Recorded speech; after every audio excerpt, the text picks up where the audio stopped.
अम्मा आयशा जो मोहम्मद जे मस्जिद सां गॾु गॾु उहो घर मुक़द्दस बणियो घर। अम्मा आयशा जो मोहम्मद जे मस्जिद सां गॾु गॾु उहो घर। इन घर मां अक्सर निहारियो मोहम्मद उहा पाक मस्जिद ऐं मेहराब मिंबर मुक़द्दस बणियो घर। अम्मा आयशा जो मोहम्मद जे मस्जिद सां गॾु गॾु उहो घर। इन घर मां मस्जिद में दाखिल नबी थियो ऐं मस्जिद मां वापसि बि घर में अची थियो।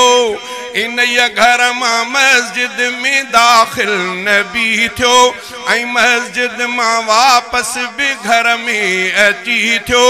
इहो घर ऐं मस्जिद जुड़ियल इन नमूने इन घर ऐं मस्जिद जे विच में रुगो दर।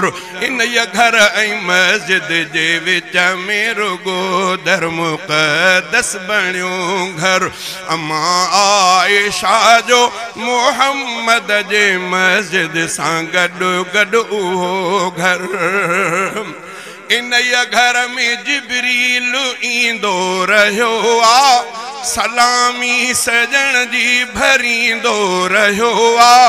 इन घर में जिब्रील ईंदो रहियो आ सलामी सजण जी भरींदो रहियो आ। अम्मा बीबी साईं जे हूंदे बि अक्सर मोहम्मद जे ख़िदमत में थींदो हाज़िर। मोहम्मद जे ख़िदमत में थींदो हाज़िर मुक़द्दस बणियो घर। अम्मा आयशा जो मोहम्मद जे मस्जिद सां गॾु गॾु उहो घर। इन घर में सिद्दीक़ ईंदो बि हूंदो अम्मा आयशा ॾे तकींदो बि हूंदो। इन घर में सिद्दीक़ ईंदो बि हूंदो अम्मा आयशा ॾे तकींदो बि हूंदो। ऐं ॼाटे नबीअ ॾे अदब सां निहारे संवारींदो हूंदो अबू बकर अंदर।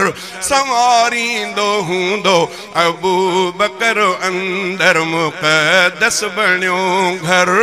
अम्मा आयशा जो मोहम्मद जे मस्जिद सां गॾु गॾु उहो घर। अम्मा फातिमा भी इते ईंदी हूंदी ॾिसी पंहिंजे बाबा खे ख़ुशि थींदी हूंदी। अम्मा फातिमा भी इते ईंदी हूंदी ॾिसी पंहिंजे बाबा खे ख़ुशि थींदी हूंदी। मोहम्मद जी शफ़क़त नियाणीअ ते बेहद इन घर के एज़ाज़ आला मुक़द्दर।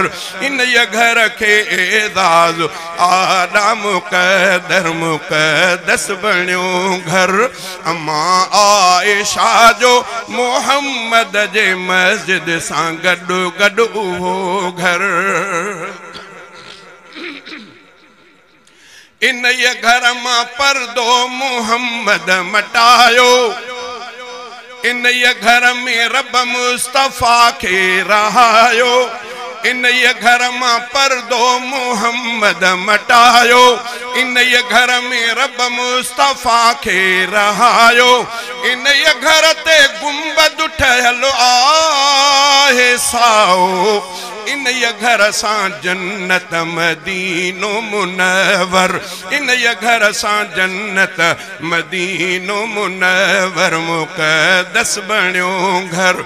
अम्मा आयशा जो मोहम्मद जे मस्जिद सां गॾु गॾु उहो घर। मोहम्मद जे मस्जिद सां गॾु गॾु उहो घर।